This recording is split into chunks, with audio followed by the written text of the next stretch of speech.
my version of a Philly Christmas carol by popular demand. The Eagles were dead. Kenny knew that. Carson Wentz was sidelined for the season. There was an Amber Alert put out for the defense. He knew they were dead as doornails. So with nothing much else to do over the Christmas holidays, he settled in with some non-sugary drinks and snacks at City Hall and dozed off. Suddenly, he was awakened by a loud crash. Opening his eyes, he saw Chuck Bednarik. Kenny asked, "Who are you?" indicating that he is not the sharpest pencil in the box because Frank Gifford was lying supine at Concrete Charlie's feet. "In life, I was the last 60-minute man, and I've come to warn you to mend your ways." What do you mean?" said the mayor. "I've been wandering around for over 50 football seasons, watching what's been happening to the city. And it seems to me, Jimmy boy, that you're going in the wrong direction. Yes, sirree, Philly's gone soft." "Are you worried about the football business? Because, it's okay, we might still make it to the Super Bowl if—" "Football business? Mankind was my business." Emphasis on the man part. "See this?" he said, kicking the comatose figure of Frank Gifford. Yes, cowered Kenny. "We've lost our guts, our soul, our dignity in this city, Jimmy boy. There's no one around who could flatten Gifford today. Those stupid pink hats cut off the oxygen to their brains." Kenny took a bite of a vegan muffin and sighed.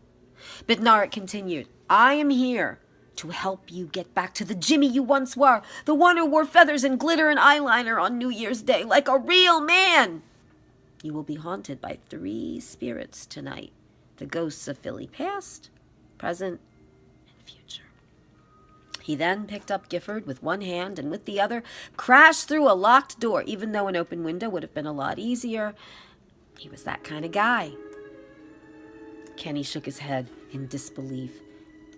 "It's just a dream," he muttered. And then from behind, a voice boomed, "You crumb bum! It ain't no dream!" His blood running cold, Kenny turned around to see Frank Rizzo raising his hand as he did in that statue the mayor wanted to move, only it looked a lot more threatening when it was pointed directly at him.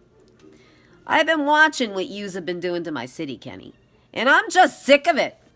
Kenny stammered, "Frank, there's a new breed of person here now. They don't like racist and sexist and people who eat red meat.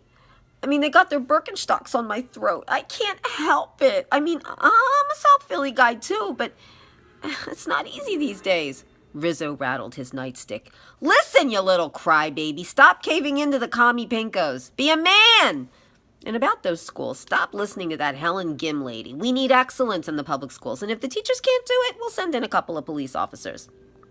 Fading away, he shouted, "You move my statue, I swear to God, I will be so pissed I will make Attila the Hun look like a faggot."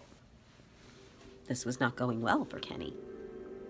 At that moment, he looked up to see 4 guys in prison jumpsuits approaching, arms linked. He recognized a former congressman, a former district attorney, a former councilman, but couldn't place the 4th until the guy spoke and he heard the mangled diphthongs. "It's me, you little creep, Vince Fumo." "But Vince," said the mayor, "I thought you were out of jail." To which Fumo replied, "I like the food, sue me." The 4 spoke in unison. "We are the ghosts of Philly present, where many politicians end up getting indicted. Don't be like us, Jim. Don't anger the feds. Play nice with Donald Trump and Jeff Sessions.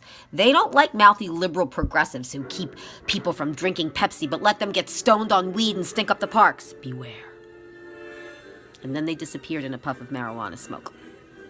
Kenny was feeling woozy, decriminalization at its best. He'd had enough of ghosts. But there was one left. There, with a Bible in one hand and a football in the other, appeared Carson Wentz. The injured quarterback looked at the mayor and with the kind of smile you don't see in Philadelphia unless it's right before they mug you, said, "I am the ghost of Philly future. Don't listen to the others. God loves you just the way you are." And with that, they shared a Chick-fil-A sandwich. God bless yous, everyone.